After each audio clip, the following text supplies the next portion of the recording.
Hey everyone! I'd love to hear from you. What tool review would you like me to create an in-depth analysis video on? Drop your suggestions in the comments below, and I will get started on making the most requested one. Make sure to subscribe to the channel, as I upload trending tool insights. Okay, let's unpack this. You know that feeling, right? You find a discount code, you get excited. That little thrill. Exactly. And then, boom, it doesn't work. Expired, not applicable, whatever. So frustrating. Totally. It almost makes you wonder if searching is even worth the effort sometimes. Right. So what if you could, skip that whole maybe it works, maybe it doesn't dance? What if savings just sort of appeared? Yeah, how do we make saving money online less of a chore and more automatic? It's a good question for anyone shopping these days. Precisely. And that's our deep dive today. We're looking closely at Capital One Shopping. Now, people hear Capital One, they think credit cards, right? Usually, yeah. But this is different. It's actually a free tool, a browser extension, and a mobile app specifically designed to find you savings online without you doing the heavy lifting. And we're basing this discussion on a pretty thorough review and guide we found. It really gets into the nitty-gritty features, pros, cons, what actual users think. It's not just marketing fluff. No, definitely not. So if you do a fair bit of your shopping online and you like the idea of saving money but maybe not the work involved, stick with us. Yeah, we're going to pull out the key insights from that review. Our mission, really, is to lay it all out clearly so you can decide. Is Capital One Shopping something that could actually make a difference for you? Is it worth adding to your digital toolkit? Okay, so let's start at the beginning. What is Capital One Shopping, fundamentally? Right. So basically, it's a free service. Its whole goal is helping online shoppers, find better deals and save cash with less hassle. And the review mentions it wasn't always Capital One Shopping. Correct. It actually started out as WikiBuy. Capital One acquired them later on.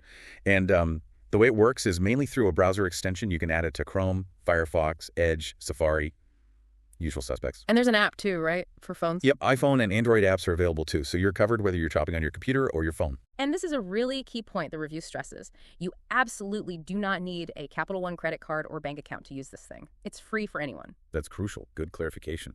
And the reach seems pretty huge. The review mentioned partnerships with, over 100,000 retailers? Yeah, a massive network. Think Amazon, Walmart, Best Buy. All the big names are likely in there. Okay, that scale suggests there's definitely potential. So how does it actually work? What are the main features doing the saving? Well, the review highlights a few key things. Probably the star feature for many is the auto-applied coupon codes. The magic bullet. Kind of. What? As you get to the checkout page, the extension just wakes up.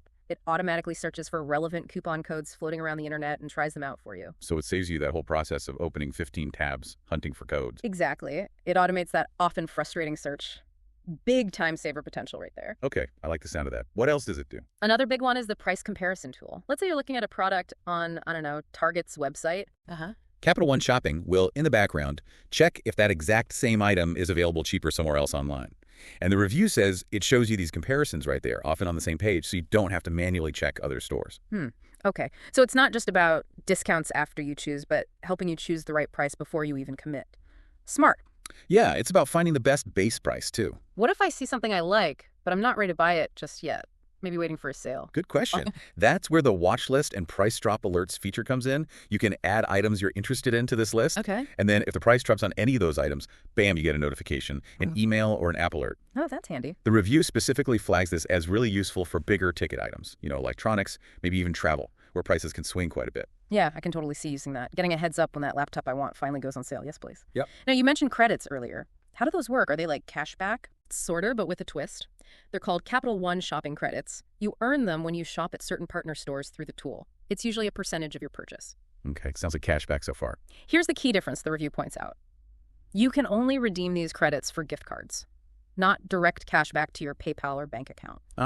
Okay. So it's savings, but locked into specific retailers via gift cards. That's an important distinction. Definitely something potential users need to be aware of, depending on whether they prefer cash or are happy with gift cards. Makes sense.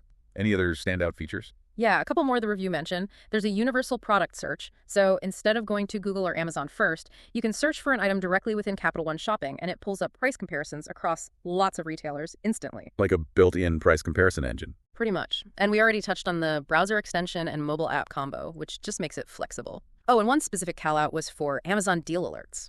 Apparently, it has a feature dedicated to finding potentially better prices on Amazon, sometimes from those third-party sellers. Interesting. So it digs into Amazon specifically, too. Okay, that's quite a feature set. Auto coupons, price comparisons, watch lists, credits for gift cards, universal search, works on desktop and mobile. Sounds good on paper. It does tick a lot of boxes for convenience. But what about the reality? Mm. The review must have weighed the pros and cons, right? Right. What did users actually say? Absolutely. Let's hit the pros first, based on the review. Big one. It's free. And again, no Capital One account needed. Huge plus. Right. The automatic coupon thing is almost universally praised as a major time saver. The seamless price comparison while you're browsing is another big win. Yeah, not having to actively do the comparing is nice. Exactly. The shopping credits, while only for gift cards, are still seen as a positive free money towards future purchases, essentially. The watch list gets good marks for planned buys. And the platform availability. Yeah, having both the browser extension and the mobile app is a definite pro for accessibility. And finally, it works on the big sites people use most: Amazon, Walmart, Best Buy, etc. Okay, those are solid advantages, but every rose has its thorns, right? What about the cons? What did the review flag as downsides? The biggest one probably is the rewards being gift card only. If you really want straight cash back, this isn't your tool. Rakuten might be a better fit then. Good point. What else? Well, the coupons don't always work. Sometimes they're expired or just get rejected, which can still be a bit annoying. So it's not foolproof. Not entirely, no. And here's an important one the review warned about: travel deals. Sometimes the prices found through Capital One shopping for flights or hotels can actually be higher than booking direct. Whoa, okay. That's a big caveat. Right. Always double check travel. Definitely. Always compare for travel. Another potential annoyance is emails. Some users find they get a lot of promotional emails, maybe more than they want. Spam potential, basically. Could be, yeah, though the review mentions you can supposedly customize those preferences. Also, a note about cashback offers sometimes being inflated or having tricky terms. You gotta read the fine print sometimes. Okay. Good to know. Anything else? Just that some users report the browser extension can occasionally slow things down a bit depending on their computer or browser setup. Right, potential performance hit. Okay, so it sounds like a generally positive tool, but with some definite things to watch out for, like the gift card limitation and the travel pricing. What was the reviewer's final verdict? Overall, the reviewer leaned positive. They gave it a 4.1 out of 5, calling it smart and convenient for people who shop online regularly. They acknowledged it's not perfect, but felt it does a good job saving time and money with minimal effort from the user. Did they give any sense of actual savings, like dollar amounts? Yeah, they did. The reviewer personally tracked their savings for a year using the tool and reported saving over $300. Wow, okay. $300 just for having it run in the background? That's pretty compelling. It is. And that came from a mix of coupons, the price comparison alerts finding cheaper options, and redeeming those shopping credits for gift cards. It gives a tangible idea of the potential. Definitely attention-grabbing. Mm-hmm. What about other users? The review mentioned looking at Reddit comments. Always good for some unfiltered opinions. Yes, Reddit usually tells it like it is. Yeah. And the feedback there was, predictably, a bit more varied. Okay, then good. On the positive side, some people reported really significant savings, like 20-30% on certain purchases, especially when Capital One Shopping's offer beat other tools like Rakuten for that specific store.